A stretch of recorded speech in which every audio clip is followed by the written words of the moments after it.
Hello friends, welcome है एक नई क्लास एक नई वीडियो के साथ। इसमें हम पॉलिटी राजनीति जो शास्त्र है या फिर कह सकते हैं राज्य व्यवस्था है उसको हम टॉपिक करेंगे। जो हमारा टॉपिक होगा 1858 का चार्टर अधिनियम, उसके बारे में हम बात करेंगे। मैंने पिछले आपके वीडियोस में पिछली क्लास में विभिन्न अधिनियमों को बताया है, जैसे कि 1813 का हुआ, 1884 का अधिनियम हुआ, और भी 1813 से 1773 से लेके इतने अधिनियम मैंने बताया आपको। आज हम बात करेंगे 1858 का अधिनियम। तो आप शुरू कर लीजिए 1858 का चार्टर अधिनियम। ये हमारा पॉलिटी का पार्ट है। पॉलिटी में आपको पढ़ना पड़ता है भारत का संवैधानिक विकास। भारत का संवैधानिक विकास किस तरीके से भारत का जो संविधान आया था उसका विकास कितने चरणों में हुआ, किस प्रकार हुआ, वो संवैधानिक विकास होता है। यह 2 चरणों में हुआ था। चरण 1 इसको कह सकते हैं और चरण 2 इसको हम यहाँ कह सकते हैं। चरण 1 की जो टाइमिंग थी वो टाइमिंग थी 1773 से लेकर 1853 तक, और चरण 2 की टाइमिंग थी 1853 या 1858 से लेकर 1947 तक। ये वाला जो चरण था, देखो संविधान जो जिस रूप में हमारे पास आज संविधान प्राप्त है वो धीरे धीरे उसका विकास हुआ है। वो अंग्रेजी काल के दौरान, ब्रिटिश शासन के दौरान धीरे धीरे संवैधानिक विकास हुआ, क्योंकि हम ब्रिटिश शासन से मुक्त हुए, ब्रिटिश शासन से स्वतंत्रता प्राप्त करी। तो उसी क्रम में हम धीरे धीरे संविधान को संवैधानिक विकास के रूप में देखते हैं। तो 2 चरण होते हैं भारत के संवैधानिक विकास के। तो एक तो होता है चरण 1 1773 से 1853।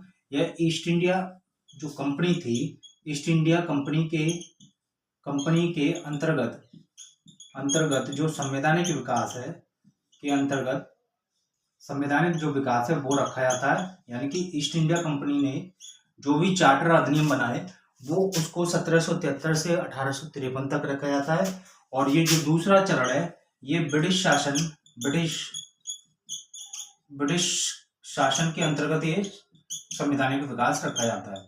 ब्रिटिश शासन के अंतर्गत संवैधानिक विकास इसलिए है क्योंकि 1853 के बाद ईस्ट इंडिया कंपनी के हाथों से शासन अब पूरी तरह से ब्रिटेन के हाथों में आ गया था। इसलिए यहाँ पे अब ब्रिटेन की जो सम्राज्ञी थी, जो वहाँ की जो शासिका थी, जिसको सम्राट होता है पुरुष, सम्राज्ञी होती है स्त्री, तो वहाँ की जो राजशाही शासन था वो एक स्त्री के हाथ में रहता है। तो वहाँ की जो राजकुमारी थी तो उनके हाथ में अब भारत का जो है शासन आ गया था। तो वहां से वो भारत को रूल कर रही थी, इसलिए इसको ब्रिटिश शासन के अंतर्गत संवैधानिक विकास कहते हैं। ब्रिटिश शासन के अंतर्गत 1858 से लेकर 1947 तक जितने भी जो कानून बने, चाहे चार्टर अधिनियम आए या फिर कोई अधिनियम आया, तो वो जो आया उसको इस चरण में रखते हैं। और इससे पहले की 1853 से पहले की जो जितने भी चार्टर अधिनियम आए उसको इस चरण में रखते हैं, फर्स्ट में। तो इस तरीके से ये 2 चरण होते हैं। तो आज हम जो बात करने वाले हैं वो चरण 2 की बात करने वाले हैं, 1853 का चार्टर अधिनियम। इसको कुछ लोग 1853 का चार्टर अधिनियम भी कहते हैं, लेकिन वास्तविकता यही है कि ये 1858 का चार्टर अधिनियम कहलाता है। क्योंकि जो 1857 की जो क्रांति हुई थी, जिसको हम 1857 की जो क्रांति हुई थी, कुछ इतिहासकार इसको प्रथम रेवोल्यूशन ऑफ फ्रीडम स्ट्रगल कहते हैं, यानी स्वतंत्रता संग्राम का प्रथम जो है इसको आंदोलन कहते हैं। तो 1857 की जो क्रांति है भारत की, उसके बाद 1857 के बाद ये बात रखी गई कि अब जो है शासन ईस्ट इंडिया कंपनी से पूरी तरह से ब्रिटिश शासन के अंतर्गत आ जाता है। तो इसको 1858 का चार्टर अधिनियम कहते हैं। तो इसको 1858 का चार्टर अधिनियम बहुत से लोग बोलते हैं, लेकिन वास्तव में ये 1858 का भारत शासन अधिनियम था। अब भारत पर शासन करने का जो है जिम्मेदारी जो ब्रिटिश शासन के अंतर्गत आ गई, इसलिए अब इसको चार्टर अधिनियम न बोलकर भारत शासन अधिनियम बोला गया है। तो ये चार्टर अधिनियम, लेकिन अब ब्रिटिश सरकार जो इसको बना रही थी नियम, इसलिए इसको भारत सरकार 1858 का भारत शासन अधिनियम बोला गया। तो इसको हम कह सकते हैं 1858 का भारत शासन अधिनियम। इस अधिनियम में मूलभूत बात क्या थी उसको हम देखते हैं और फिर इसको जो है फिनिश करते हैं। 1858 में इस अधिनियम की ये बात थी कि अब भारत का शासन कंपनी से लेकर ब्रिटिश क्राउन के हाथों में सौंपा जाएगा। सबसे मूल बात ये थी कि क्वेश्चन ये आ जाता है किस ऑब्जेक्टिव टाइप्स में, चाहे यूपीएससी की प्रिपरेशन कर रहे हैं, यूपीपीसीएस का एग्जाम होने वाला है, या फिर आरओ या फिर वनडे एग्जाम में कोई सा भी एग्जाम होने वाला है। क्वेश्चन ये आ जाता है कि बताइए किस शासन के किस चार्टर अधिनियम या किस अधिनियम के द्वारा अब ब्रिटिश शासन ने सत्ता को अपने हाथों में ग्रहण कर लिया ईस्ट इंडिया कंपनी से। या फिर ऐसे पूछ सकता है कि ईस्ट इंडिया कंपनी के हाथों से अब शासन ब्रिटिश हाथों में चला गया, ब्रिटिश क्राउन के अंतर्गत चला गया, ब्रिटेन की महारानी के अंतर्गत चला गया, या ब्रिटेन राजशाही शासन के अंतर्गत चला गया, कौन सा अधिनियम था? तो वो 1858 का भारत शासन अधिनियम। तो ये कह सकते हैं इस अधिनियम में मूलभूत क्या थी बात कि अब भारत का शासन जो शासन था, अब भारत का शासन ईस्ट इंडिया कंपनी के हाथों से, जो ईस्ट इंडिया कंपनी के हाथों से ब्रिटेन यानी कि ब्रिटिश क्राउन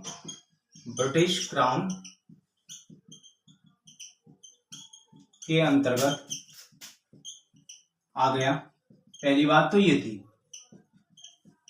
ठीक है, पूरी तरह से आ गया, ऐसे भी लिख सकते हैं क्राउन के अंतर्गत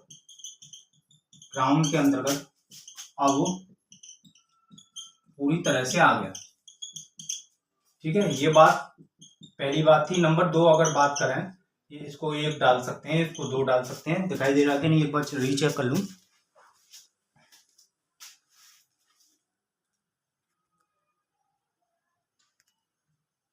ठीक है, हाँ, तो नंबर 2 में ये कर सकते हैं हम लोग कि नंबर 2 भारत में मंत्री पद की व्यवस्था की गई। अभी इसमें एक बात और रखी गई थी कि भारत में एक मंत्री पद की व्यवस्था की गई। ठीक है, मंत्री पद की व्यवस्था की गई। तो ये दूसरे नंबर की बहुत महत्वपूर्ण बात थी। क्या भारत में एक मंत्री पद बनाया जाएगा जो है ब्रिटेन के शासन के अंतर्गत वो कार्य करेगा, ब्रिटेन में जाके अपनी जो रिपोर्ट को देगा और उसके प्रति उत्तरदायी रहेगा। तीसरी बात यह थी कि 15 सदस्यों की भारत परिषद का सृजन हुआ।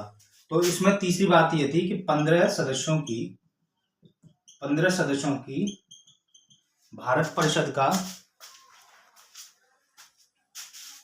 15 सदस्यों की भारत परिषद का 15 सदस्यों की भारत परिषद का गठन किया गया। भारत परिषद का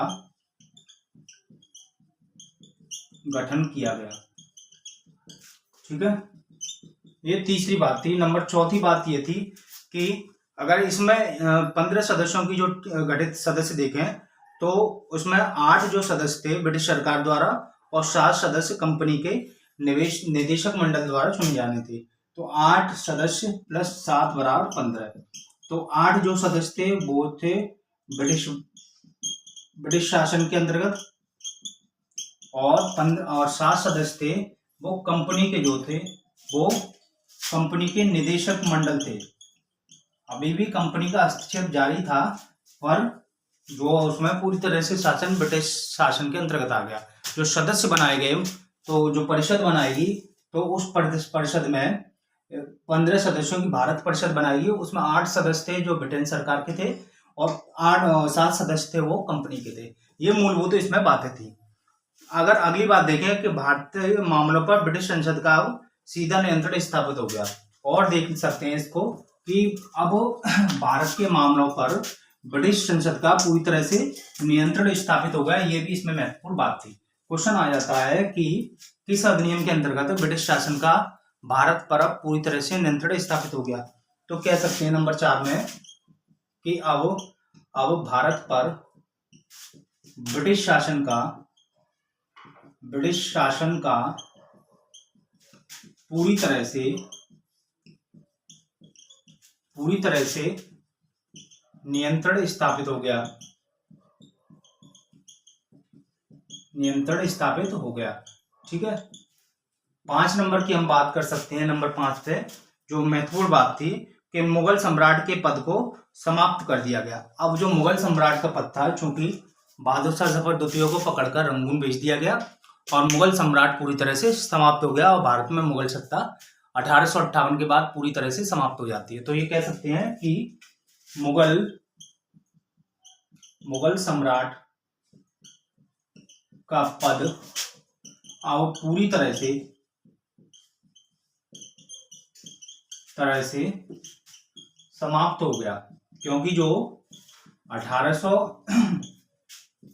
1857 की जो क्रांति थी उसमें जो ब्रिटिश सेना के सैनिक थे उन्होंने एक सांकेतिक रूप से या फिर कह सकते हैं अपना जो राजा चुना वो मुगल सम्राट बहादुर शाह जफर को चुना। तो मुगल सम्राट बहादुर शाह जफर जो दिल्ली में लाल किले में जो रह रहे थे, तो वो सांकेतिक राजा के रूप में वो उनके जो है वो राजा थे, जिसमें सारे सैनिक उनकी बातों को मान रहे थे। तो जब ब्रिटिश जो ईस्ट इंडिया कंपनी थी जिसने ये 1857 की क्रांति को दबाया, समाप्त किया, तो उन्होंने बहादुर शाह जफर को भी और उनके अन्य लोगों को भी समाप्त कर दिया और बहादुर शाह जफर जो उनको पकड़कर रंगून भेज दिया। इसलिए कह सकते हैं कि ये 1858 का जो भारत शासन अधिनियम था, इसमें ब्रिटिश सेना ने या ईस्ट इंडिया कंपनी ने या ब्रिटिश क्राउन ने जो अधिनियम बनाया 1858 का भारत शासन अधिनियम, उसमें मुगल शासन का जो है मुगल पद था वो पूरी तरह से समाप्त कर दिया गया 1858 के अधिनियम में। एक और बात देख लेते हैं, इस अधिनियम में के द्वारा बोर्ड ऑफ डायरेक्टर तथा बोर्ड ऑफ कंट्रोल को समाप्त कर दिया गया। अब इस अधिनियम में ये बात रखी थी कि बोर्ड ऑफ डायरेक्टर और बोर्ड ऑफ